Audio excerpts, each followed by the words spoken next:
पहले पार्ट में आप लोगों ने देखा था कि पीरियोडिक टेबल्स क्या होता है, क्यों उसके रिक्वायर्ड है, और नीड ऑफ फॉर क्लासिफिकेशंस देखा था ऑफ पीरियोडिक टेबल। अब हम लोग बात करेंगे genesis of classifications, genesis of periodic tables, कि कौन कौन से डिस्कवर थे जिन्होंने बताया था कि एलिमेंट्स को ऐसे रखना चाहिए, ऐसे रखना चाहिए। तो अभी मैं ओवरव्यू कर देता हूँ। सबसे पहले हमारे पास थे लवोजियर, दूसरे थे हमारे प्राउड्स का क्लासिफिकेशन, तीसरे थे डॉवर्नियर, फोर्थ थे न्यूलैंड, फिफ्थ थे मेंडलीव्स, सिक्स थे मेनली, फिर मॉडर्न पीरियोडिक लॉ आ गया था। ठीक है, तो इतने 6 लोग थे मेनली। ठीक है, पहला कौन था? लवोजियर्स, दूसरा प्राउड्स, तीसरा डॉवर्नियर, चौथा न्यूलैंड्स, फिर लोथर्स मेरिट्स कर्व्स भी था, उसके बाद मेंडलीव था। मैक्सिमम 6, और फिर ये मॉडर्न पीरियोडिक लॉ, तो हमारे 7 हुए।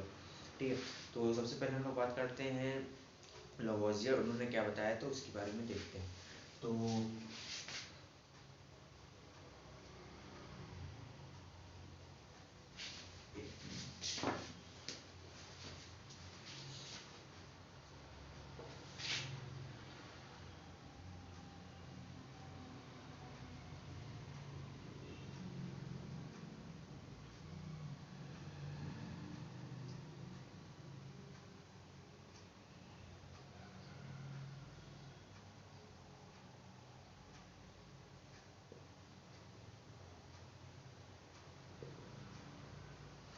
तो इन्होंने अपनी कौन सी प्रॉपर्टीज़ के द्वारा ये बेस्ड किया था?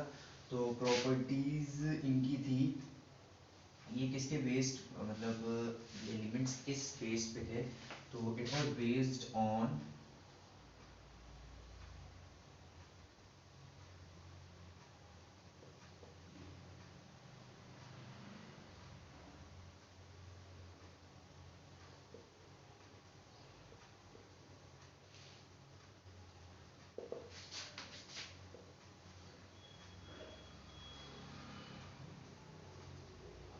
हार्डनेस, लस्टर, हार्डनेस, लस्टर,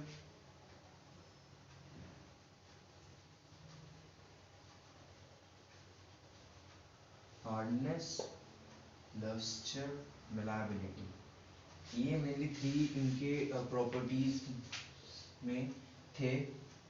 लवोइजर्स ने एलिमेंट्स को देखा था, तो उसमें बताया था कि जो सम एलिमेंट्स है वो हार्डनेस है, मतलब हार्ड है, थोड़े से लस्टर है, मतलब थोड़े से क्रॉकरी टाइप, डायमंड्स वायमंड्स, और फिर मिलाबिलिटी। तो मिलाबिलिटी और लस्टर्स का आपको मीनिंग अभी आगे पता चलेगा, बाकी हार्डनेस का मतलब आपको पता ही है। और उन्होंने कहा था कि जो एलिमेंट्स हैं वो मेटल्स एंड नॉन मेटल्स हैं। ठीक है, ये बात सही भी थी इनकी, कोई गलत नहीं था।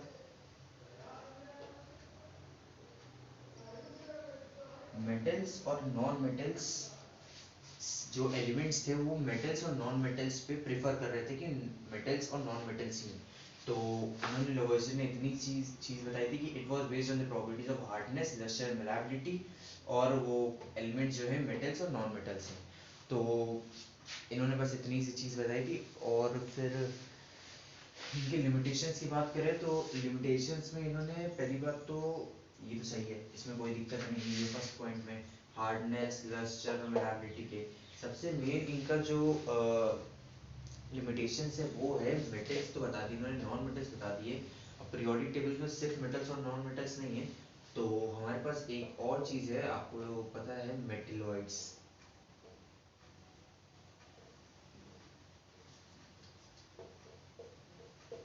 जो कि मेटल्स जो है वो खाली मेटल्स की प्रॉपर्टी शोज करते हैं, नॉन मेटल्स जो हैं वो अपनी खाली नॉन मेटल्स की प्रॉपर्टी शो करते हैं। लेकिन जो मेटेलॉइड्स होता है वो दोनों की प्रॉपर्टी शो करता है, जो कि होता है metals as well as non metals की प्रॉपर्टी शो करता है।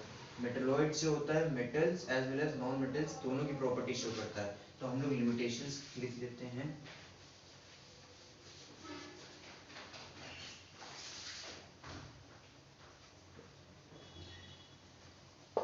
लिमिटेशन, सबसे बड़ा लिमिटेशन ये था कि नो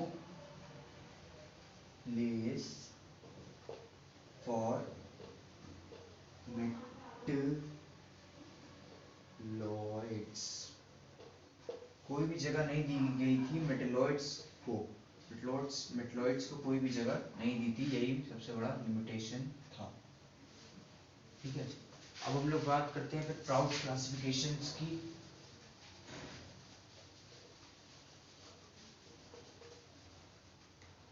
तो लेवोइजियर्स का एक बार ओवरव्यू था। लेवोइजियर ने सबसे पहले क्या बताया था, it was based on the properties of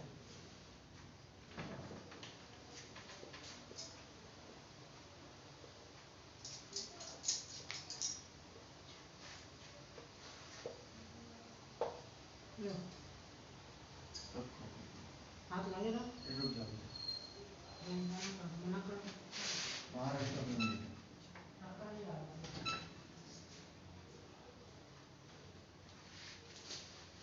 गजब हो तुम लोग एकदम।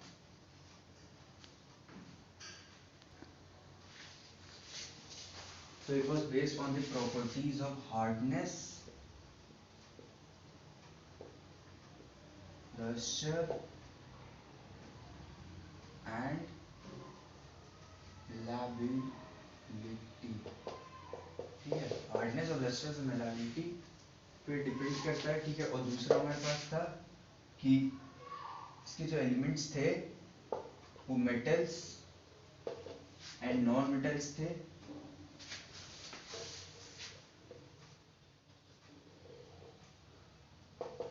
ठीक है, और लिमिटेशंस की बात करें तो नो प्लेस फॉर मेटेलॉइड्स। ठीक है,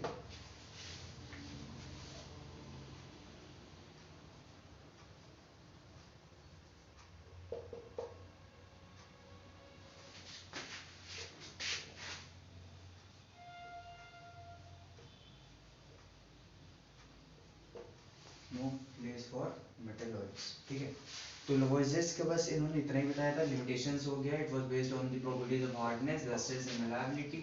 ठीक है, और एलिमेंट्स जो है मेटल्स होते हैं। ठीक है, ये मेटल्स और ये नॉन मेटल्स था। ठीक है, और ये पहली बात हार्डनेस, लस्टर्स, लायबिलिटी और लिमिटेशन। सबसे बड़ा लिमिटेशन क्या था, नो प्लेस फॉर मेटेलॉइड्स। ठीक है, बस इन्होंने इतनी सी चीज बताई थी। अब दूसरे हमारे थे प्राउड्स क्लासिफिकेशन।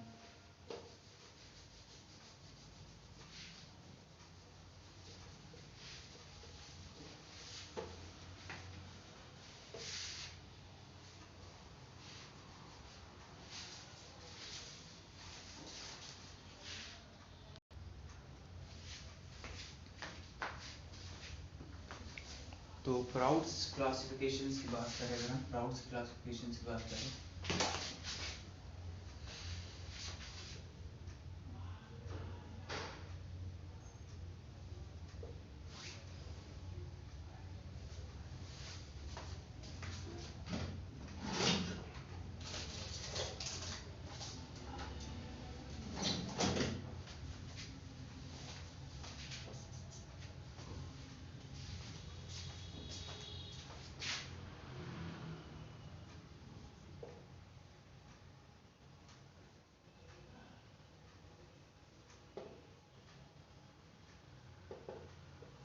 प्राउड्स क्लासिफिकेशंस की बात करें तो इन्होंने तो यही मान लिया था कि जो एलिमेंट्स, जो हम लोग ने पीरियोडिक टेबल्स में एलिमेंट्स देख रहे हैं वो सारे ही हाइड्रोजन से बने।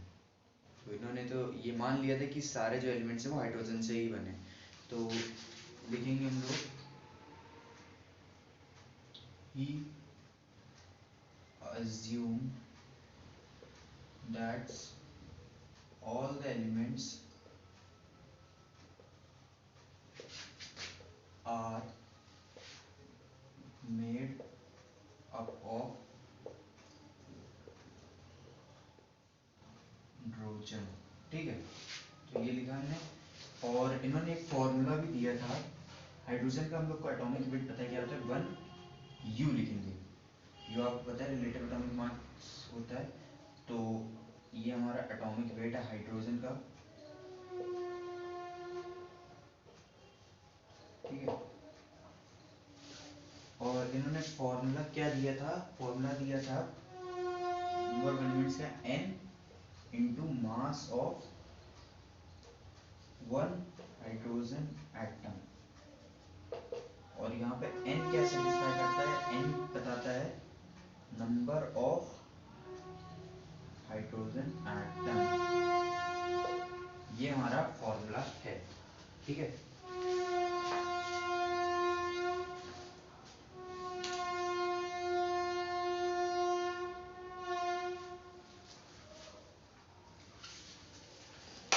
ठीक है, तो ये assume that the elements are made up of hydrogen atom, और ये फॉर्मूला कौन सा है कि number of atomic weights of elements का, number of atomic weight of other elements. Other क्या एलिमेंट्स में हाइड्रोजन भी ले सकता है, हाइड्रोजन का अगर नंबर ऑफ हाइड्रोजन एटम 1 हो गया, मास ऑफ हाइड्रोजन एटम भी 1 ही होता है, तो इक्वल्स टू 1 आ गया, यही हमारा atomic weight of hydrogen atom. खाली ये हाइड्रोजन की बात हो रही थी, बट आगे एलिमेंट्स की ये बात सेटिस्फाई नहीं हो रही थी, इसलिए ये प्राउड्स क्लासिफिकेशंस के मेनली अब हम लोग देखते हैं, लिमिटेशंस की बात करते हैं, ठीक है। तो इन्होंने क्या सोचा था कि ये अज्यूम, इन्होंने मान लिया था कि जो एलिमेंट्स होते हैं, जो एलिमेंट्स हैं पीरियोडिक टेबल में, वो सारे के सारे मेड अप ऑफ क्या है, हाइड्रोजन से ही मिलके बने हुए हैं, ठीक है। और इन्होंने हाइड्रोजन का हम लोग को एटॉमिक वेट पता है 1u होता है, क्या होता है 1u होता है, ठीक है। और नंबर ऑफ, इन्होंने वो क्या दिया था formula, number of atomic weight of elements, number of atomic weight of elements, तो इन्होंने क्या कहा था फॉर्मूले में n into mass of one hydrogen atom.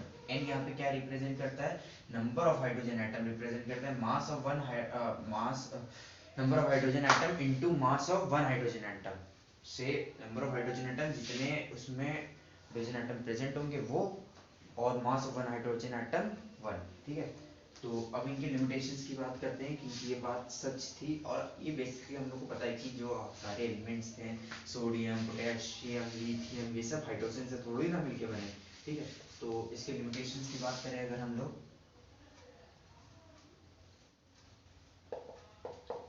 पहली बात तो ये फ्रैक्शनल एटॉमिक वेट के लिए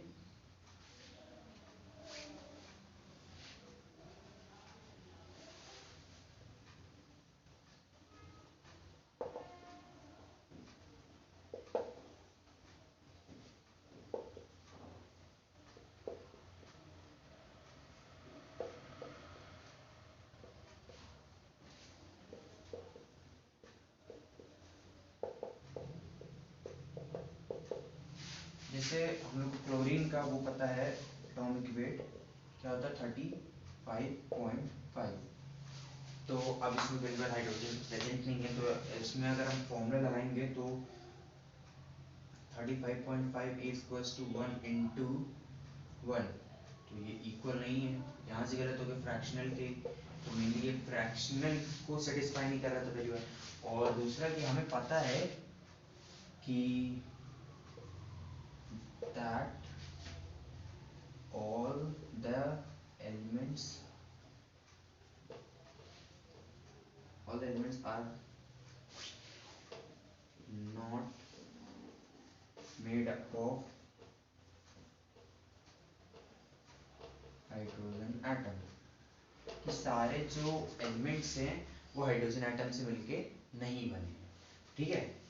तो प्राउड्स क्लासिफिकेशन में बस इतना ही था। अब हम लोग डॉवर्नियर्स की बात करते हैं, तो आप इसको पहले नोट कर लीजिए।